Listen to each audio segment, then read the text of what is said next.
Hi there, I'm Neal Atkinson, this is Daniel Gaze. We both work for the Cooperative Group in Manchester. We've been working on some geospatial reports and reporting services using UK-based data. It's kind of a proof of concept. I'll hand over to Dan just to kind of give a brief overview of what we've been doing. Alright, good stuff. Dan, obviously, he's got his notes prepared and I'll look at this. No, proper pro. yeah, so basically we were just given a project to try and work with the spatial data and create some kind of proof of concept that uses all the data, possibilities in SQL Server with data visualization. So essentially we've got three questions that we need to answer. One, where is the data? How do we get it into SQL Server, and how do we integrate it with our own data within our respective businesses? Okay. So in terms of actually finding the data, what we went and used was the Ordnance Survey Open data, which is online and it's freely available, and it does update regularly as well. The open data includes things like the postcode data for Great Britain, boundary line data, which is kind of county areas, admin boroughs, etc., street level maps, and location finding data. And then secondly, in terms of actually getting the data into SQL, we found online a data importer, which is essentially a complete solution which converts the postcode data from the Ordnance Survey into latitude and longitude coordinates, essentially in order to convert it into a geography data type and put it into SQL Server. Also, obviously, if you've got your own shape files, then you can also use a shape to SQL tool, which will import those shape files into SQL ready for use. And again, those tools are online and freely available to use. Gotcha. Okay, cool. In terms of actually representing the data on a map, I'm going to hand over to Neal. He's going to show some examples of what we've been working with. Okay. Right, so basically you go to Ordnance Survey, you can get your postcode data, you can get some really detailed complex polygon data which represents the UK. It's multi-tiered, so you can go down to like parishes, electoral regions, wards, metropolitan districts, counties. So it's really complex stuff, really granular stuff.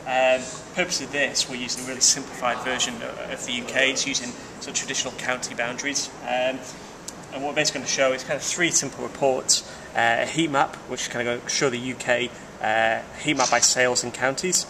Some point data showing locations of our stores. And also showing how in reporting services you can overlay your polygon data with Bing Maps. Okay.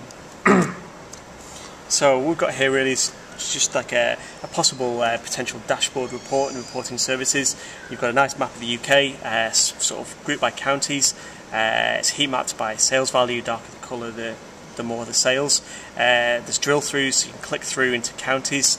This will bring up a new report, which will show you your actual stores physically located within the county. I'll show you that now. So we don't have an internet connection, so we're just pre-rendered this. So we've clicked through, we've drilled through, we've now got a view of Cheshire and a location of all our stores within Cheshire. The stores are heat mapped, so the darker the colour, the more sales they've done today. So really useful for your business users. The second thing that we did for our users was sort of show how well particular products and promotions are doing across our stores. So if we choose a specific product, we load up a new report, similar kind of thing, a map of the UK, locations of our stores that are currently selling this product today. Again, it's heat mapped, so the darker the colour, the more sales for that particular product. This could be really useful for is potentially promotions. You get a geographical view of where your stores are located. You can also plot all your stores on this map, and so you can see where areas where your product's not selling, you may want to do promotions sort of targeted to a specific region.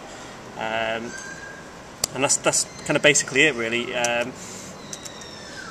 Just some final points. All the data sets are all free to use, although it's not necessarily production ready. Some of the polygon data might be missing, some postcode data is potentially missing. But what it really is just to show kind of what you can do with SQL and spatial data, certainly with the UK.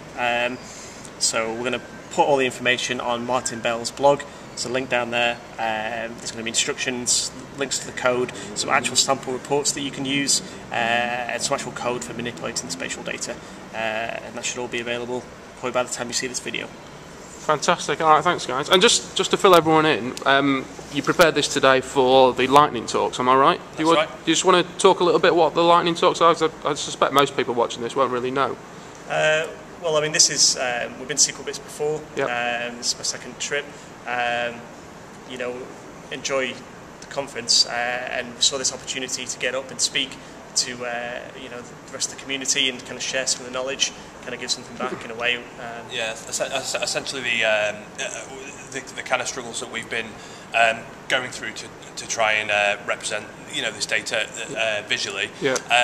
All the like I say, all the information is there on the web, but it's not really tied together, and it's quite difficult to track down. Okay. So essentially, if we're having this problem, then surely other people are having this problem. Yeah. And so we thought by kind of doing this and getting involved with these lightning talks, then perhaps we can spread the information around amongst the community, just in order to try and help other people, really.